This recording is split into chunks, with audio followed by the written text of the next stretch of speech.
At her wedding, my sister told me to serve the guests. When her groom saw me, he exclaimed, "My CEO." Families often have conflicts or financial problems, but there are also families who manage to stick together and make it through everyday life. It's pretty clear which one is happier, don't you think? My name is Riley. I've been called an oddball since I was a child. I don't know what's different about me. I just know people say I'm different. Being called different isn't the problem. The real issue is being ignored by my own parents. This led to a lonely childhood for me. I've always been sensitive to people's emotions and can somehow understand what they're thinking. I don't know why I can do this. It's not like I can always see or feel it, but it's as natural to me as moving my hand or breathing. I found it strange and couldn't understand why others couldn't do the same. There was a time when I felt a bad vibe from a colleague my father brought home from work. I warned my mother to be careful with that person, but she didn't listen. Later on, that colleague tricked my father into signing a contract as a guarantor for a loan. Although my mother didn't take my advice, when my father stepped away from the table with his colleague, I told him, "Dad, something is telling me that the word joint is dangerous. I don't know what joint means, but please be careful." So my father hesitated and refused to sign as a joint guarantor. Thanks to that, when my colleague went bankrupt and couldn't repay the debt, my father was able to avoid taking on all the debt. Another day, when I was shopping with my mother, I felt a wave of discomfort coming from behind us. When I turned around, I felt this bad feeling coming from a man wearing sunglasses and a hat. I said, "Mom, let's take that side street." I grabbed my mother's hand and moved to the side street. My mother was confused and asked what was wrong, but just as we moved, we heard someone shout, "Thief," from the street we had been on. The man with the bad vibe had snatched a woman's purse and ran off. The woman fell and got hurt badly. If we hadn't moved to the side street, the man's target would have been my mother. Things like this happened often, and people started to think I was strange and mysterious. My parents began to avoid me, and I felt lonely and isolated. What seemed normal to me was not normal to others. I started keeping my thoughts to myself. I stopped expressing my feelings because I knew normal people don't feel what I feel. If I didn't say anything, they wouldn't think I was weird. I would just be like a normal kid. I have a sister, Jordan, who's 4 years younger than me. Unlike me, Jordan is a regular kid. As the years went by, I became more withdrawn, but Jordan just got cuter and more charming. It was clear who everyone preferred. Our parents started to favor Jordan over me. They would say, "Jordan is such a lovely girl, but Riley seems to be a bit on the darker side." They noticed I had become less odd lately, but still thought I was different. What they call odd was me not talking about things only I could sense. It was my way of dealing with the world. I was tired of how this ability of mine was torturing me, so I tried hard to suppress it. I wondered if my attempts to hide myself and appear normal were making me seem abnormal, or if once labeled as the odd kid, that image just couldn't be erased. I grew up without much love from my parents. On the other hand, Jordan received all the love, including what should have been mine. Jordan, who was spoiled and pampered, sensed our parents being cold and distant toward me. She started to look down on me. "I don't like being around you. Your gloominess rubs off on me. I'm so cute, but your lunar image brings me down," she would say. Jordan started to insult me whenever she got the chance. Our parents lightly scolded Jordan, but they never seriously tried to correct her. When I was in 8th grade and Jordan was in 5th grade, she was scouted by a talent agency on the street. "I knew it, it's because I'm cute," she said. "They said I could even appear on TV." Jordan said, pleased with herself. She started dreaming big, and our parents didn't seem entirely against it. "You should calm down and think carefully." I sensed something shady about this. I spoke up, expressing the intuition that I had long suppressed because I didn't want Jordan to get into trouble. Jordan, who didn't know about my unique abilities, said, "What's your problem? Are you just jealous because you're not cute and nobody approached you? Don't say weird things and stop interfering with me." She seemed furious. Even my parents, who knew about my ability, either forgot about it or were too excited about Jordan standing on the glamorous stage.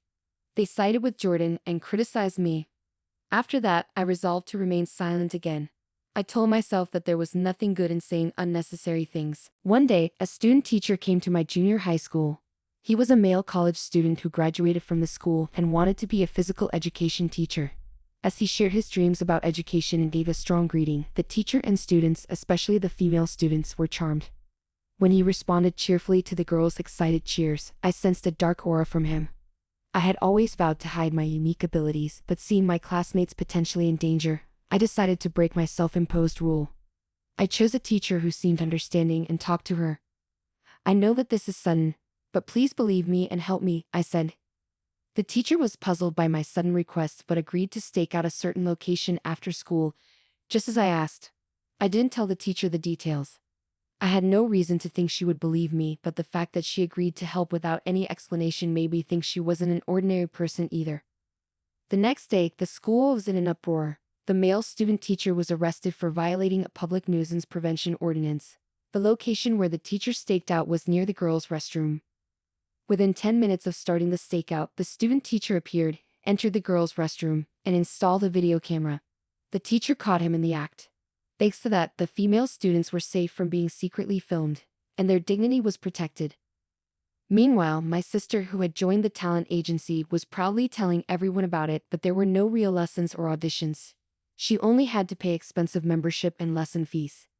Then suddenly, the agency closed down, leaving an empty shell. In short, my sister was scammed. She cried and screamed, directing her anger at me. "It's all because you said weird things. My future is ruined, and it's all your fault." It didn't make any sense, but my sister seemed to truly believe it. Maybe that's the only way she could handle it. For me, it was a disaster and a nuisance. Our parents didn't say such unreasonable things, but their attitude became more distant toward me and more supportive of my sister. I ended up feeling lonely again, as the odd one out. I was happy that I could help everyone at school, but I was terrified that my actions would corner me. That's when I received a call from the teacher who had listened to my story, asking me to come to the staff room. Worried that I would be labeled as strange again, I opened the door to the teacher's staff room. "You knew something like that was going to happen, didn't you?" The teacher asked me in a low voice, without any preamble, thinking there was no point in pretending. Gathering my courage, I told the teacher about my mysterious power. "I thought so. I know there are very few people like you," the teacher said. For the first time, someone showed understanding for my situation. The teacher said they knew someone with a power like mine, and that's why they could understand. "Actually, that person is my aunt, and I've been listening to her stories for a long time. You must be worried about a lot of things because of your power. Maybe getting advice from someone who's been in your shoes will help clear your mind." Saying that, the teacher introduced me to the person. The person looked at me with kind eyes and said, "It's natural to be worried, but you don't need to suffer." I was drawn to their gentle yet deep eyes, which seemed to see through everything. The person's name was Hayden, and she had the same kind of power as me. Since she was a child, she had experienced a lot of struggles in hiding herself throughout her life. The stories from my senior, who had gone through the same experiences, helped me release my worries and doubts. From this day on, my interactions with Hayden began. I called Hayden my mentor, but she just gave a wry smile and said, "Please don't." Thanks to Hayden, or rather, my mentor, had changed. I have been living my life quietly, trying to stay unnoticed, but as my awareness grew, I gradually began to live a normal life as an ordinary girl. However, since the incident with the talent agency, I haven't been able to reconcile with my sister. If anything, it feels like we're drifting apart. It's become normal for her not to talk to me, and when she does, it's just to complain or insult me for no reason.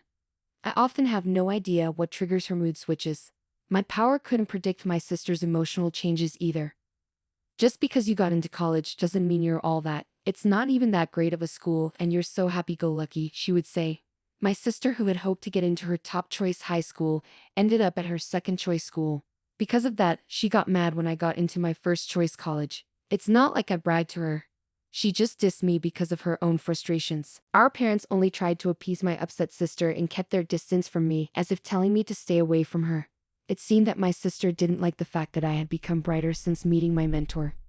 To my sister, I had to be a dark and gloomy girl who was inferior to her. But my sister is really smart. It was surprising that she failed her high school entrance exams. Of course, she was filled with frustration and poured all of that into studying at her new high school. As a result, she was at the top of her class for all 4 years and got accepted into a prestigious national university on her first try. "I got into the most difficult university. Your college doesn't even come close to mine," she boasted. I lightly responded with, "That's true," to my satisfied sister because I knew nothing good would come from getting too involved with her. However, my sister thought that my light reaction was belittling her accomplishments and unleashed a barrage of verbal abuse at me. Both my parents were at their wits' end with my sister, who couldn't be calmed down once she lost her temper. All they could do was watch nervously. They blamed me for causing the trouble and eventually ended up calling me a troublemaker.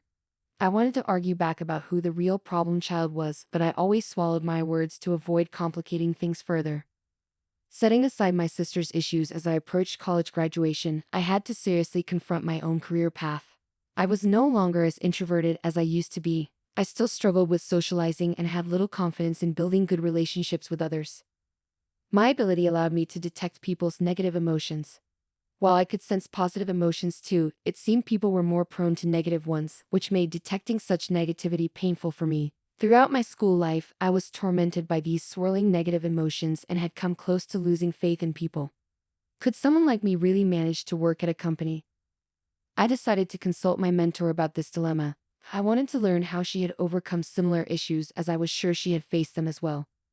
I have experienced the same worries as you. Maybe you should consider doing the kind of work I do, she suggested. My mentor used to work as a fortune teller and a counselor, helping people resolve their problems. She could use her abilities to their fullest extent and contribute to the world and people around her. Also, she was able to work freelance, which meant she didn't have to belong to any organization. This way, there were fewer chances of getting entangled in human relationships or being affected by other people's emotions.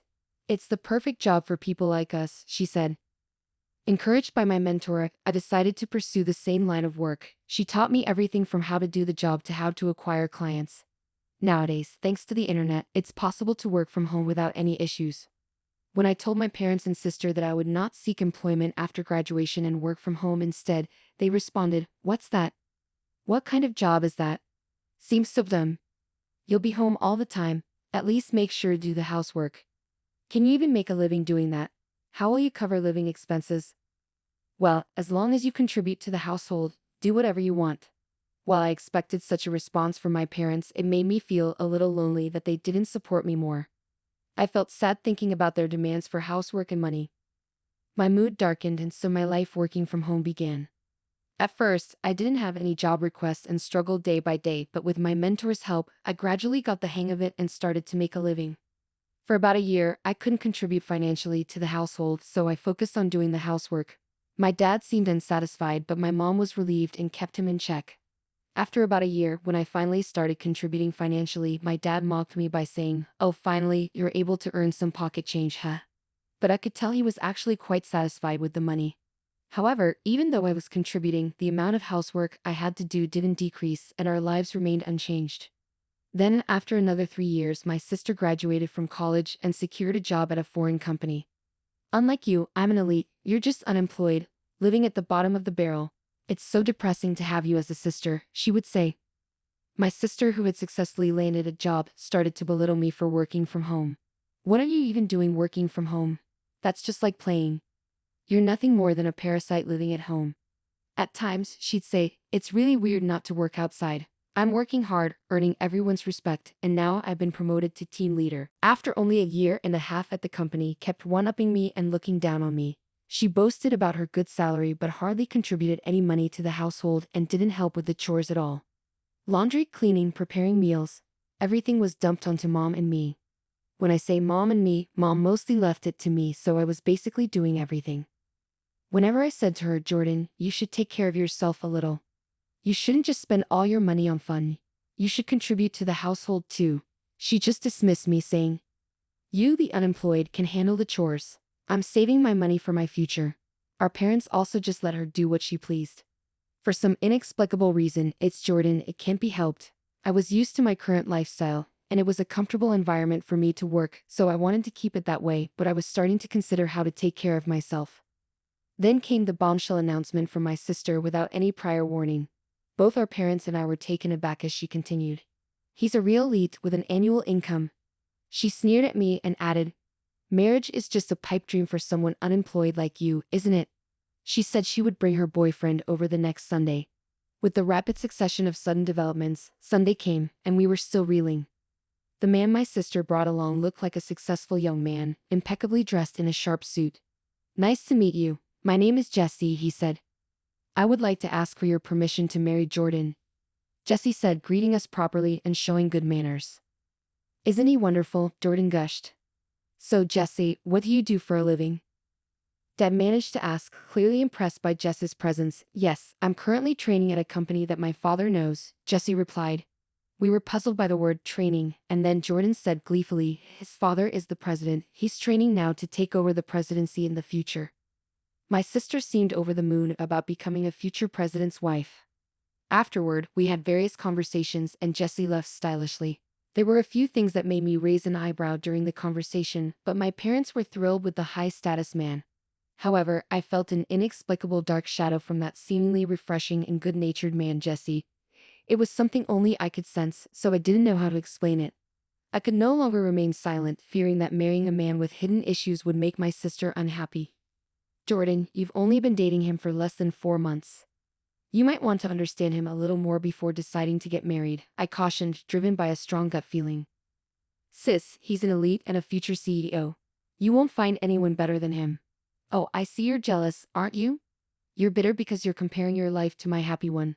Poor jobless sis, she retorted. Even our parents got angry at me for interfering with Jordan's happiness. You're just unemployed, so at the very least, stop interfering with your sister's happiness, they said. It was clear that our parents were hoping to secure a comfortable old age by marrying Jordan off to a wealthy man. Frustrated by my inability to effectively communicate my concern about the dark shadow I sensed looming over Jordan, my head was spinning. In the meantime, the two got engaged and a meeting between both families took place. Jess's parents, like him, carried an air of freshness about them, but I felt the same ominous cloud hidden behind them. However, I was unable to convey this danger to my overjoyed sister and parents. Before I knew it, the day of the wedding had arrived. The CEO of our company is attending today's reception. Can you comprehend how much I'm appreciated and anticipated in my company? I guess it's a kind of honor that a shen like you wouldn't understand, my sister said gleefully before leaving the house. She always included some derogatory words directed at me. At the wedding ceremony held at a hotel, the couple, who pledged eternal love to each other, entered the reception hall. Watching my sister, who was beaming with joy, I worried about how long this happiness would last. As my sister mentioned, the CEO made a keynote speech full of praise for her, which delighted her. Once the speeches were over, food and drinks were served to each table. There were all sorts of delicious-looking dishes, but I started to feel a sense of discomfort. Gradually, I realized that no dishes were being served in front of me. At first, I thought my meal was just late, but other tables were already being served drinks, appetizers, and so on, one after another. Clearly, something was off. Nothing was being delivered to me. People at the same table began to notice this oddity and started whispering among themselves. At that moment, my sister came over to me and whispered into my ear with laughter in her voice. We didn't prepare free meals for the unemployed, after all. It's such a waste to serve such food to a jobless person. You should just eat potato chips at home. Just leave your gift money and go home. This outrageous remark was spoken loudly in my ear, and my ears rang. Jessie, sitting at the groom's table, was grinning and nodding. Even our parents, who at first seemed surprised, said, "Well, it's true. Riley is jobless after all." I was first taken aback, then a wave of anger surged up within me. I never thought you'd stoop this low, sis. Mom and Dad, this is unacceptable. How could you accept such rudeness? My parents just scowled at me, never bothering to reprimand my sister. Fine, I get it, I'm leaving, but don't come crying to me later, I said. You sound like a sore loser, she shot back. Amidst the chaos of this unbelievable event, a man suddenly stood up. Sorry to interrupt, I'm the groom's brother, Lincoln. My brother and parents are trash, but it seems the bride is even worse. I can't take it anymore, said the man who introduced himself as Lincoln. He continued, Dad, your company went bankrupt 5 months ago, didn't it? Pretending to still be a CEO is just a scheme to mooch off the bride and her family. Jesse will never become a CEO. He's planning to leech off his wife while pretending otherwise. He's unemployed now. Lincoln's words caused a commotion among the guests, but my sister was the most heated. What do you mean? You lied to me. What do you mean unemployed? She demanded, her face turning from red to blue, her eyes welling up with tears. Our parents, their assumptions proven wrong, began to yell and curse. The anguished cries of my family echoed throughout the venue. The groom and his parents remained silent, looking sulky. Before the ceremony, I had received a confession and apology from Lincoln and asked him to speak his mind without reservation if something happened during the reception. As my sister was berating Jesse with a wrathful face, another man couldn't take it anymore and stood up. It was the president of my sister's company. Enough already. This is embarrassing. You have no right to criticize the groom. What do you think about your terrible attitude towards your own sister? The president's angry voice made my sister's face contort in fear. For one, I didn't attend your wedding for your sake. I wouldn't have come if you weren't the sister of Riley. Suddenly, my name was mentioned by the president and my sister's eyes widened in surprise. Huh. Who are you talking about? Riley is a goddess to many of us business owners, rescuing countless companies from the brink of collapse, he continued. In fact, with the guidance of my mentor, I have been working as an advisor for corporate revitalization and growth, starting with fortune telling and life consultation. I used my abilities to show companies the path they should take. All my advice was spot on, and the companies that sought my help experienced a rapid resurgence in business, achieving a V-shaped recovery. As a result, I had earned titles like teacher and goddess. Your sister's company had also consulted with me 5 months ago, and thanks to my advice, it had been reborn as a stronger enterprise. The president, grateful for my assistance, attended the wedding today as well. I had no idea you're not just a basement-dwelling, unemployed nobody, my sister said, finally realizing the truth. Thanks to my thriving career, her assumptions had been shattered. I now earn several times what you do despite contributing significantly to the household income. Our parents never seemed to care about me. They thought that money was from Jordan. Oh, we thought Jordan provided that money, they said, misunderstanding the situation. There was no way Jordan would have been contributing money to the house. The wedding reception turned into a chaotic scene and was called off naturally. All the guests were fully refunded their wedding gifts. I've already signed a contract for an apartment under my name. I can't afford it on my own, especially now that he's unemployed, my sister sobbed. Jesse retorted, you're the one who signed the contract. I don't know anything about that. The wedding was a complete disaster, resulting from my sister's malice towards others. She may argue there were reasons for her behavior, but they didn't hold up afterward. Doreen divorced Jesse and claimed alimony. Since Jesse was jobless and his parents didn't have much, she couldn't receive much alimony. She barely managed to pay for the wedding venue, let alone the apartment she had contracted. The place that was supposed to be their love nest was never occupied and was cancelled. However, the debt didn't simply vanish and Jordan found herself heavily burdened by loans. Moreover, her outrageous behavior at the wedding quickly became known among her colleagues, leading to a rapid decline in her reputation. The CEO had no choice but to demote her. With no place left in the company and having lost her pride as an elite, Julie wanted to quit and run away, but she had to bear the embarrassment for the sake of loan repayment. She continued with a trivial job in a hardly noticeable basement storage room. Jack and his parents, who had failed in their plan to leech off Julie, were now scraping by with occasional day labor. Naturally, Jack's older brother Gary had cut off all ties with his parents and brother. The parents quickly gave up on Julie when she hit rock bottom and tried to cozy up to me instead. To them, I said, I've had enough of being manipulated by you. I'm cutting ties, goodbye forever. I declared this and moved out to start a new life in a newly rented apartment. They took in the fallen Julie, who was struggling to make ends meet. Julie's salary was drastically reduced and she couldn't possibly contribute to the household expenses. Of course, I stopped the money I was contributing to the house as well. Without my financial help and unable to lower their standard of living, our parents quickly became exhausted and struggled every day to make ends meet. They were panting and stressed trying to maintain the lifestyle they had grown used to, but without the necessary income, it became a daily challenge. On the other hand, my work was thriving. I was able to guide many companies and individuals in the right direction using my abilities to help them succeed. My reputation grew, and more clients sought my advice. This success brought me a sense of fulfillment and financial stability. It felt good to finally be appreciated for my skills and to see the positive impact I was making on others' lives. After the wedding incident, I started dating Larry. He had been so honest and brave during that chaotic time, and we grew close. He recently proposed to me and I accepted. If everything goes well, marriage could be in our future. Larry is a man of pure heart with no dark shadows lurking within him, unlike the people my sister had surrounded herself with. Larry was genuine and kind. I'm looking forward to building a happy life with Larry. Together, we dream of a future filled with love, mutual respect, and understanding. With him by my side, I feel a sense of hope and excitement for what lies ahead. We've talked about our plans, our dreams, and how we want to support each other in everything we do. As I reflect on everything that has happened, I feel a mix of emotions. I am relieved to have cut ties with my parents and sister who never appreciated me. I am proud of the person I have become despite the challenges I faced, and I'm grateful for Larry, who has brought light and love into my life. Looking forward, I see a bright future. I am excited about the possibility of marriage with Larry and the life we will build together with him. I know I will never have to hide who I am or feel unappreciated. Our love and partnership are based on honesty and mutual support, and I can't wait to see what the future holds for us.